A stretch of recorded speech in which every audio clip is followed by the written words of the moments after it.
Hello friends, आज हम लोग क्लास 12th की हिस्ट्री देख रहे हैं जिसका चैप्टर है सिंधु और वैदिक सभ्यता।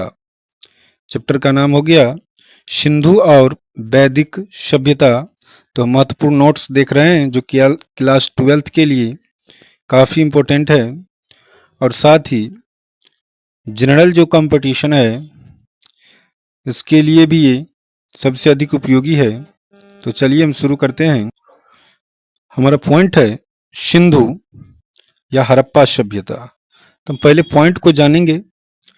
क्या कहता है कि हड़प्पा सभ्यता जो सबसे पुरानी सभ्यता है, हड़प्पा सभ्यता जो है वो सबसे पुरानी सभ्यता है।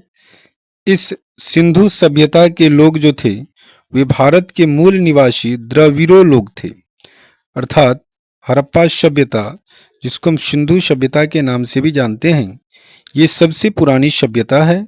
और यहाँ जो भारत के जो लोग निवास करते थे, मूल निवासी थे, उनको कहा जाता था द्रविड़ों। ये लोग क्या थे? द्रविड़ों लोग थे।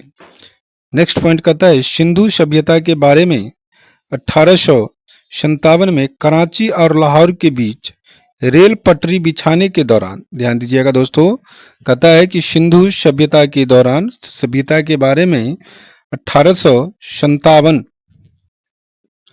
में कराची और लाहौर के बीच रेल पटरी बिछाने के दौरान जॉन ब्रटन और विलियम ब्रटन को दो प्राचीन नगर हड़प्पा और मोहनजोदड़ो के बारे में पता लगाया था। कौन कौन पता लगाया था? तो जॉन ब्रटन और विलियम ब्रटन जो था, ये सर्वप्रथम 1857 में कराची और लाहौर के बीच जब रेलवे पटरी बिछाई जा रही थी तो उस समय में हड़प्पा और मोहनजोदड़ो नगर की बारे में पता लगाया गया। नेक्स्ट पॉइंट कहता है पाकिस्तान के पंजाब प्रांत में स्थित हड़प्पा नामक स्थान पर पहली बार उत्खनन के कार्य इस सभ्यता को हड़प्पा सभ्यता के नाम से भी जाना गया है। कहता है कि हड़प्पा जो है वो पाकिस्तान के पंजाब प्रांत में स्थित था और यहाँ पे सबसे पहली बार उत्खनन का कार्य किया गया, जिसके कारण से इस सभ्यता को हड़प्पा सभ्यता के नाम से भी जाना जाता है। हड़प्पा जो शहर था वो रावी नदी के किनारे स्थित था। हड़प्पा जो था वो रावी नदी के किनारे स्थित था, जबकि मोहनजोदड़ो सिंधु नदी के किनारे स्थित था। ध्यान दीजिएगा इस पॉइंट को, यहाँ से पूछा जाता है क्वेश्चन बराबर कि हड़प्पा किस नदी के किनारे स्थित था? तो रावी नदी के किनारे। और मोहनजोदड़ो किस नदी के किनारे स्थित था? तो सिंधु नदी के किनारे। नेक्स्ट पॉइंट कहता है भारत लगभग, जब देखा जाए तो लगभग 5000 साल पहले एक उच्च स्तरीय सभ्यता विकसित हुई थी जिसकी नगर नियोजन व्यवस्था उच्च कोटि की थी। कहता है लगभग 5000 पहले एक उच्च स्तरीय सभ्यता विकसित हुई थी जिसकी नगर नियोजन सभ्यता जो थी उच्च कोटि की थी। लोगों को नालियों तथा सड़कों के महत्व का ज्ञान था। सिंधु सभ्यता एक नगरीय सभ्यता थी। ध्यान देना कि सिंधु सभ्यता में क्या था? लोगों को नाली और सड़कों का महत्व ज्ञान था, जो 5000 साल पहले उच्च स्तरीय सभ्यता के रूप में विकसित था और यहाँ पर नगर नियोजन व्यवस्था उच्च कोटि की थी। तो सिंधु सभ्यता एक नगरीय सभ्यता भी थी। सिंधु सभ्यता के लोग ईंटों का प्रयोग करते थे। सिंधु सभ्यता के लोग ईंटों का प्रयोग करते थे। इसके बाद नेक्स्ट पॉइंट कहता है गुजरात का शहर लोथल। गुजरात का शहर लोथल सिंधु सभ्यता का एक प्रमुख बंदरगाह हुआ करता था। आपको यहाँ से पूछेगा कि सिंधु सभ्यता का एक प्रमुख बंदरगाह है तो क्या हो कहेंगे हम? लोथल। जो अभी कहाँ है? गुजरात का एक शहर है लोथल, वहां पे सिंधु सभ्यता में एक बंदरगाह हुआ करता था। नेक्स्ट पॉइंट कहता है मोहनजोदड़ो में सबसे बड़ा भवन एक धान्यागार तथा एक विशाल स्नानगार था। कहता है मोहनजोदड़ो में जो सबसे बड़ा भवन था वो धान्यागार था और एक स्नानगार था। नेक्स्ट कहता है कांस्य की बनी मूर्ति भी मोहनजोदड़ो से उत्खनन के फलस्वरूप प्राप्त हुआ। ये भी क्वेश्चन आपके एग्जाम में बार बार देखने को मिलता है कि कांस्य के बनी मूर्ति कहाँ से प्राप्त हुई है? तो इसका आंसर हो जाएगा मोहनजोदड़ो से। नेक्स्ट कहता है कि सिंधु सभ्यता के लोगों की अर्थव्यवस्था की आधार कृषि और पशुपालन थी। सिंधु सभ्यता के जो लोग थे उनकी जो अर्थव्यवस्था की जो आधार थी वह कृषि और पशुपालन थी। नेक्स्ट कहता है सिंधु सभ्यता के लोग लकड़ी के हल का प्रयोग खेत जोतने के लिए करते थे। सिंधु जो सभ्यता है उस सभ्यता के जो लोग हैं वो लकड़ी के हल का प्रयोग खेत जोतने के लिए करते थे। नेक्स्ट कहता है कि हड़प्पा सभ्यता से भी धातु के अवशेष मिले हैं। हड़प्पा जो सभ्यता है उनसे भी सभी धातुओं के अवशेष मिले हैं, परंतु लोहे के अवशेष नहीं मिले हैं। अर्थात इससे स्पष्ट होगा, यहाँ से आपको क्वेश्चन मिलेगा कि हड़प्पा सभ्यता के लोगों को किस धातुओं का ज्ञान नहीं था, तो आप हम कहेंगे इसका आंसर लोहा। ठीक है। नेक्स्ट कहता है सिंधु सभ्यता के लोगों ने सबसे पहले कपास का उत्पादन किया। आपको यहां से भी ये क्वेश्चन मिलेगा देखने के लिए कि सिंधु सभ्यता के लोग सबसे पहले किस फसल की उत्पादन की, तो हम कहेंगे कपास की। नेक्स्ट पॉइंट है सिंधु सभ्यता के पतन का अभी तक कोई ठोस जानकारी नहीं मिली है। सिंधु जो सभ्यता है उनके पतन का अभी तक कोई ठोस जानकारी नहीं मिली है। अब हम देखेंगे नेक्स्ट पॉइंट, जिस पॉइंट का नाम है वैदिक सभ्यता या फिर आर्य सभ्यता। वैदिक सभ्यता या फिर आर्य सभ्यता हम देखेंगे इसमें क्या है। कहते हैं भारत में सबसे पहले ईरान के लोगों ने प्रवेश किया। भारत में सबसे पहले ईरान के लोगों ने प्रवेश किया जो आर्य कहलाए। ईरान के लोग क्या कहलाएं, तो आर्य कहलाएं। इन लोगों ने भारत के मूल निवासी अर्थात द्रविड़ों को युद्ध में पराजित कर दिया और अपना शासन स्थापित कर लिया। भारत में जो है सबसे पहले ईरान के लोग प्रवेश किए जो आर्य कहलाएं, और इन लोगों ने भारत के जो मूल निवासी द्रविड़ों लोग थे उसको युद्ध में पराजित कर दिया अर्थात हरा दिया और अपना शासन स्थापित कर लिया।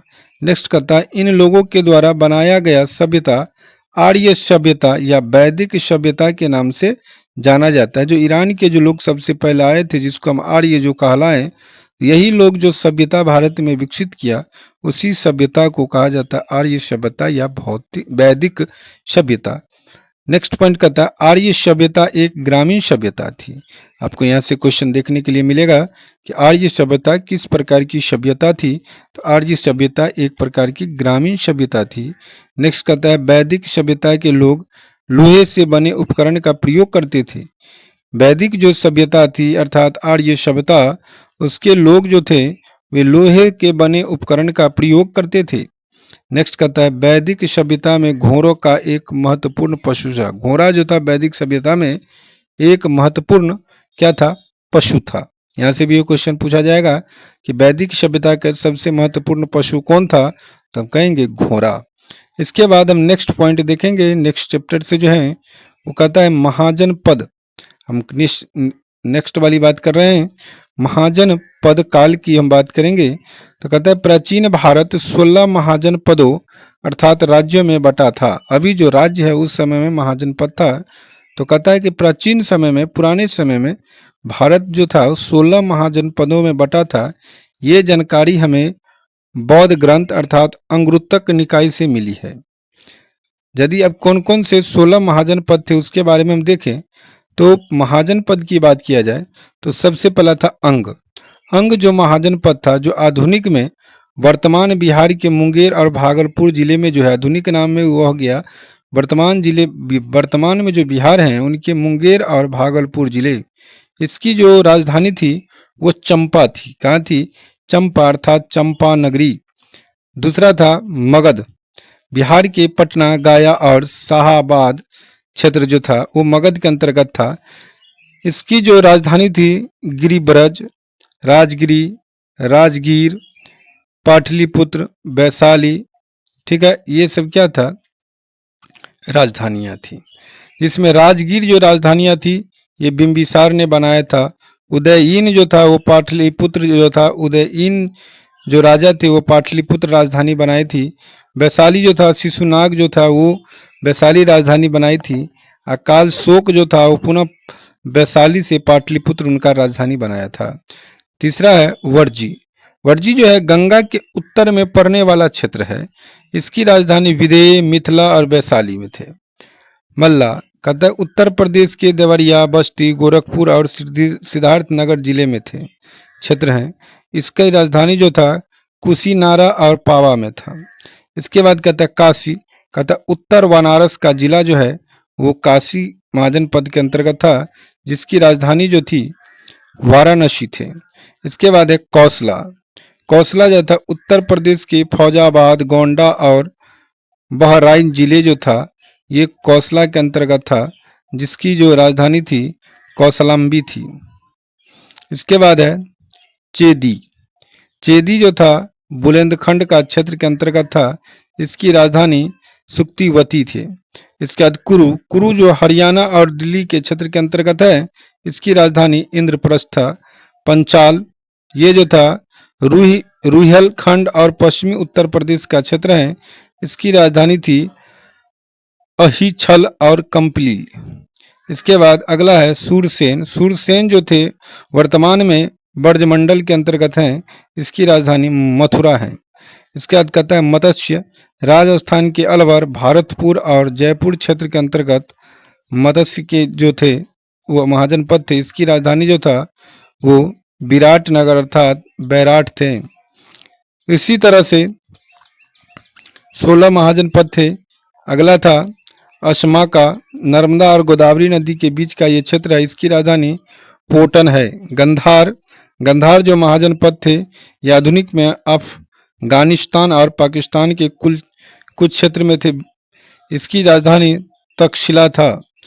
इसके बाद है कंबोज, कंबोज पाकिस्तान के कुछ क्षेत्र के अंतर्गत जो था, इसकी राजधानी तो राजापुर थे।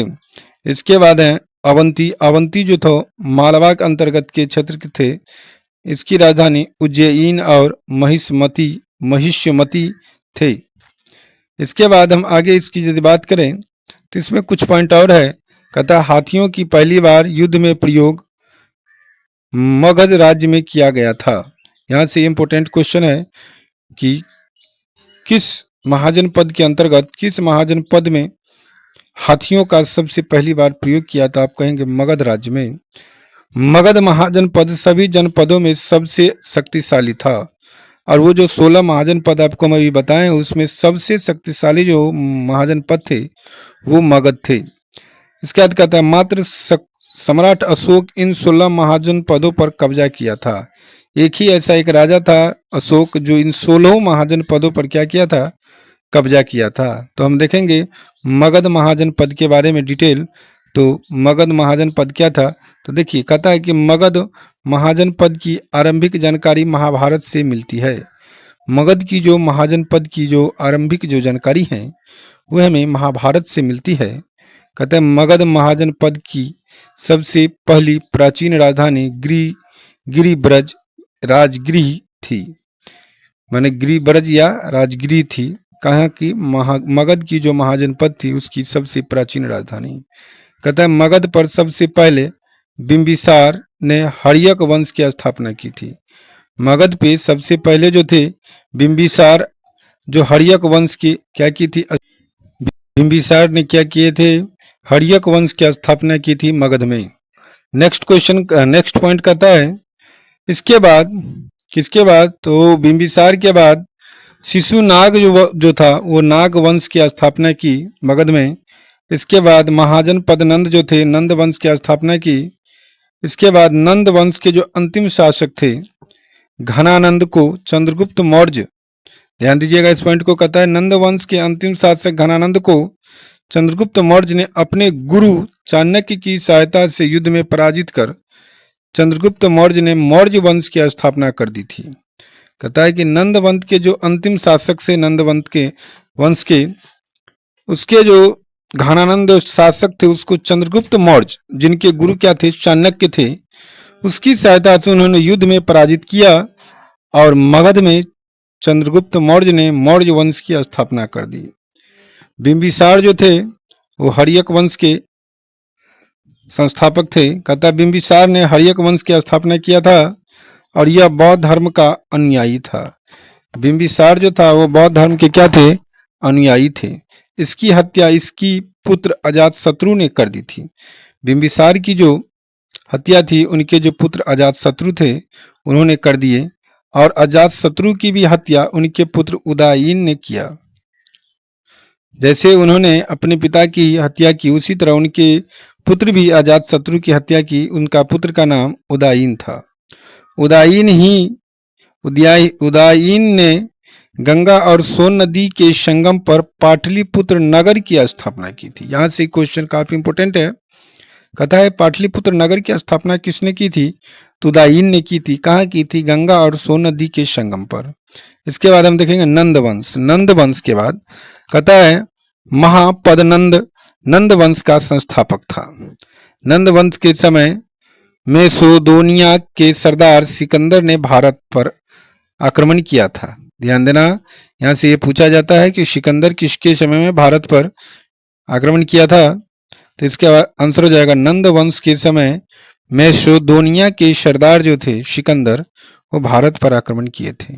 कहता है सिकंदर ने पौरव राजा पोरस के साथ झेलम नदी के किनारे युद्ध लड़ा था।